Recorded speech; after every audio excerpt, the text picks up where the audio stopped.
Welcome, I'm Nayaswami Pranava, and we're going to discuss Lesson 4 on the Yamas. The Yamas and Niyamas are part, as we know, of the Ashtanga Yoga, the 8 limbs of yoga, that the great sage Patanjali has written about in the Yoga Sutras. And it's interesting to understand this as a backdrop, that Patanjali doesn't actually specify what we should be doing with these things, but more what we should be in the experience of these things. So it's not so much he's saying do this, but more he's saying be this. And when we understand it from this perspective, then we also tune into the fact that, yeah, we want to cooperate and collaborate with that which makes it possible to have this experience of self-realization through these qualities. And so there are 5 qualities in the yamas, and we'll go through them and give you some ways to focus and cooperate and collaborate with the flow of experience. But it's important to realize from the beginning that these are already perfected within us at our soul level. In our soul nature, this is the experience that we are having all the time. What's the challenge for us is that we've, with our desires, our attachments, and all those kind of things, have put veils or maybe even stronger covers over these real experiences that are there at the soul nature level. So keep this in mind, that you're trying to uncover the experience that is real for you when we talk about these qualities, and not so much you're trying to add them or develop them. You're trying to nurture the experience that's more real from the deepest level of who you are. And so that's a nice way to approach these things. The yamas are often referred to as the controls, because that's what the word yama means, to control. And more, it refers to self-control, in this case with what we're looking at today. And as I mentioned, there are 5 of these qualities. And the first one is ahimsa, which is well known to most people in the world through Gandhi's emphasis of that quality in his work in bringing the independence of India. And normally it's understood in English as non-violence. But actually, Swami Kriyananda, in his writings that came more towards the end of his life, looked at these things, tuned into them, meditated more, and actually emphasized more the aspect of non-harmfulness. Because in our culture, in our society, in our time, violence tends to be something extreme that we look at, someone beating up someone or doing things that are obviously very external. And so non-harmfulness relates more, it relates to that part of the outward part for sure, but also we can understand that it's more the attitude, the awareness, the thoughts that we have that carry the day, so that we're always looking at what we can add in terms of a positive experience. And that's really what's trying to happen with this idea of ahimsa. So the understanding of it in terms of going forward with it, we can cooperate by thinking, how do we become more benevolent? How do we become more compassionate in how we're relating to the world around us? But also to ourselves. How do we not weigh heavily by being violent with ourselves, but try to think, how do we pull ourselves up from negative tendencies, negative thought forms? How do we really create an opening for expansiveness? And this is where the compassion for our own selves comes into play. But it's also just trusting that there's a divine flow happening through us. And the more that we can relate to that, the more that we can appreciate that and then integrate it, the more that we're going to understand being in this non-harmful state, that we're always trying to create a positive experience for the world around us and for ourselves, so that we can grow spiritually and realize the experience that's true to us deeper within. So I want to suggest one way to make this practical is to bless others, bless the world around you. Send blessings to those that maybe are attacking you in one way or the other. Let your thoughts, let your awareness, let your consciousness be one that's radiating out blessings to the world at large, for sure, but perhaps more particularly to those people that are giving you a challenge in your life, that are acting in a negative way towards you, that maybe are in one way or the other causing harm to you. Enwrap them, bring your aura around them, and bless them in the goodness of your own heart, to feel that love flowing through you, blessing these others in that way. Another way that we can make this practical is to tune into using an affirmation. And so I've chosen affirmations for each of the yamas that are either coming from the Art and Science of Raja Yoga book that Swami Kriyananda has written, or perhaps from his book, Affirmations for Self-Healing, that correlate to these qualities. So the one that I want to share with you for ahimsa, non-harmfulness, is this. I send out the rain of blessings to all, that love be nourished in hearts that heretofore have known only hate. So again, this idea of sending out the rain of blessings to all. The second yama is that of non-lying, satya.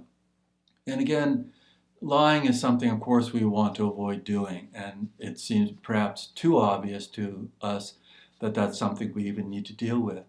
And Swami Kriyananda has added this understanding with the English word non-deceit to help us refine the experience of what's really involved in satya, truthfulness. That it's not so much just avoiding telling that lie to others, or perhaps even to ourselves, but not being deceivious, not deceiving other people, not deceiving ourselves. That we want to come at this with a sense of what's really true, certainly in the deepest sense, and then let that flow through from our attitude, our awareness, our consciousness, into how we're thinking, how we're saying things, how we're dealing with people. Because sometimes the idea of just holding that thought of deceitfulness creates a barrier to our true soul nature coming into its greatest expression. And one way of understanding non-deceit is that when we wish for things that other than they are is deceitful. Now that often isn't the way that we would relate to non-lying or non-deceit, but it really is there, because wishing for something that other than what it is keeping us away from the truth of the experience that's there. Now that doesn't mean we don't change things. We don't endeavor to have change in the world around us or change within our own selves. We need to have that. We need to look at what is real, and then from that reality, not so much wishing that things are other than they are, but moving energy to allow changes to flow through us, to allow change to happen in ourselves and the world around us. So one way of tuning into this is, again, always tuning into what is true in this deepest sense. Because sometimes we may not necessarily express the outer truth, like for instance, when we're dealing with someone that is dealing with a physical challenge, we don't want to say to them, relate to that it's true that, gosh, you look terrible. Well, they may well look terrible, but the truth of their soul is that underneath that, there is that healing energy, that healing presence. And so I remember years ago when I encountered someone that was a part of Ananda Dallas, where Parvati and I were the spiritual directors, that he was dealing with AIDS and he was hospitalized. And when I saw him in the hospital, I saw a smile on his face, and I said to him right away, I said, boy, you look really great. Your energy feels great. Now his body was not so good. He was really dealing with the ravages of dealing with AIDS. But I could feel the truthfulness of identifying with the spirit behind that was elevated. And so we need to look at what is the higher truth in these situations, and not just what is the factual truth. We don't want to tell white lies even, but we want to be true to something that's deeper in that way. And the affirmation that I pulled up for this one is, fearlessly I accept the truth, knowing that at the heart of everything, God's truth is always good. So always hold this idea of non-deceit, non-lying, as that God's truth is always good. Always really tune into that part of it. The third of the yamas is asteya. And again, traditionally, it is often regarded in English as non-stealing. But a better emphasis and a better way to relate to it in terms of collaborating, cooperating with it, is understanding it as non-covetedness. That we're not just avoiding stealing something, something that somebody owns, and of course that's what we want to pay attention to. But more importantly, we don't have the thought form of coveting, of desiring something that isn't ours, and it could be that we're envying somebody's positive qualities. Well, that's coveting them. We can still look at someone's qualities and appreciate them, and appreciate that I would like to develop them as well, but not coveting them in terms of robbing them from someone else. So we always want to look towards how do we expand our awareness in terms of really saying to ourselves, whatever comes of itself, I will tune into. That what comes of itself is what God is offering to me. And so I may not have the qualities or the things that other people have in this moment, but I can always feel that I'm expanding and opening up to the possibilities that those are inherently true to my true nature, and all I need to do is uncover them and allow them to be expressed in a deeper and more integrated reality.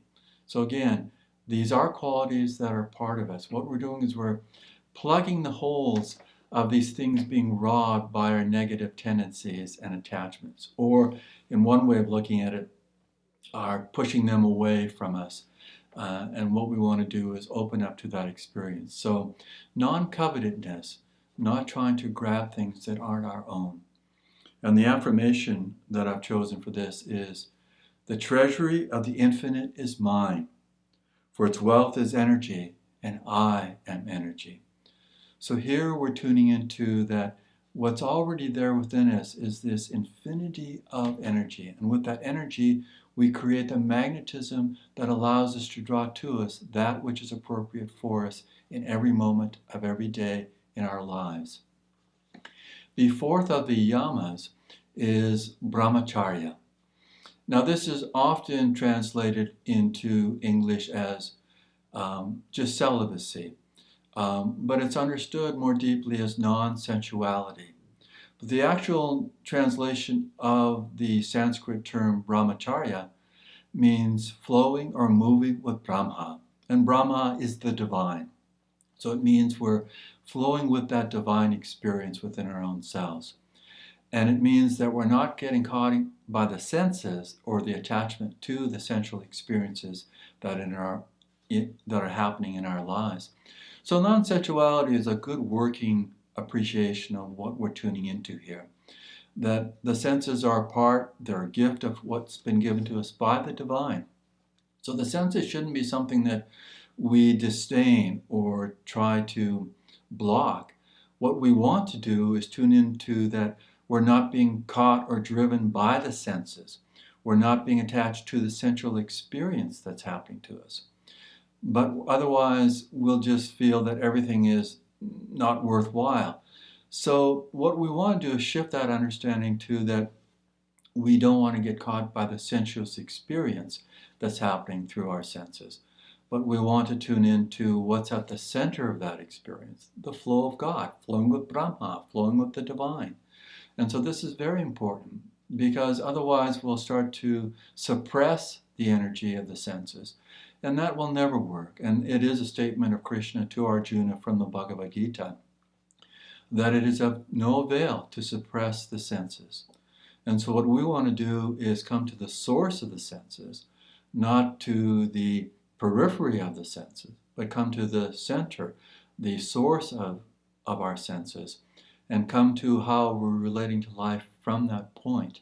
And so, it's interesting when we use the word creativity, when you ask the average person, even the average devotee, to say what creativity is, often the answer will be more the expression of creativity, that it's, being creative in the arts, in music, or in paintings, or in writing, or whatever it be. But those are the expressions of creativity.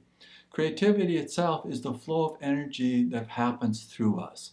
And so non-sensuality, brahmacharya, is tuning into the essence of this experience of creativity being the center of who we are in that flow of energy.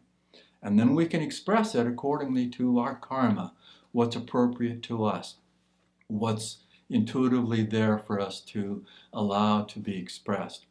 But true creativity can happen in the stillness and silence of our deep inner self, because we're in that flow of pure creative energy. And how it will find its expression is unique to each one of us. And it's something to pay attention to.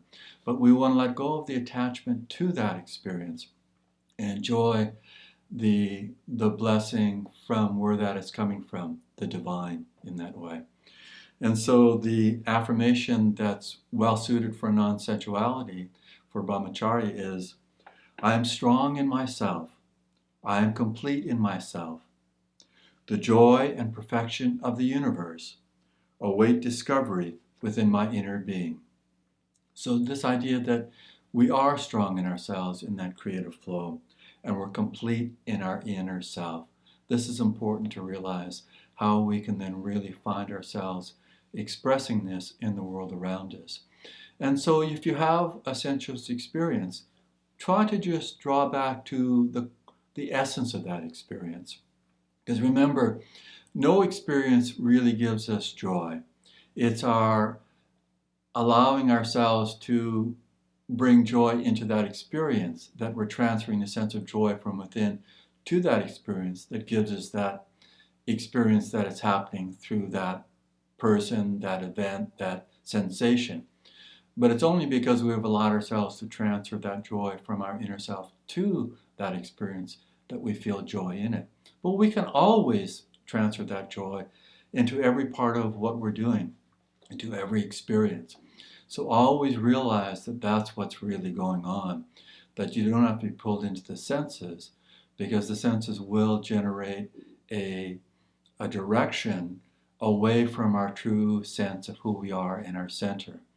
So enjoy everything with God. When you're enjoying delicious food, feel that it is God with you enjoying that. Or even in sex, which is the greatest temptation for most people in terms of the senses.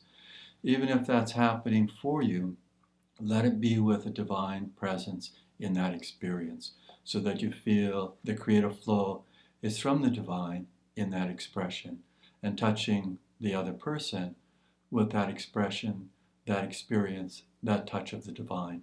That's very important for us to really understand non-sensuality. The fifth of the yamas is aparigraha, and this typically is said to be understood as non-attachment, non-greed, or non-possessiveness. Actually, part of that word aparigraha, the gra, G-R-A-H, means grasp. So it's the non-grasping of things. So non-stealing or non-coveting means we're not trying to have those things that aren't ours. Where non-attachment, aparigraha, or non-greed, is not being attached to that which is already ours.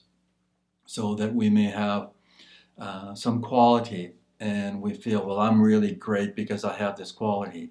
So that's the opposite of non-attachment. That's when we're attached to it, when we're feeling that we identify this with this who we are. Well, our bodies, our minds, our thoughts, our emotions, all of that are expressions from our true center. They're not really who we are, they're expressions of who we are.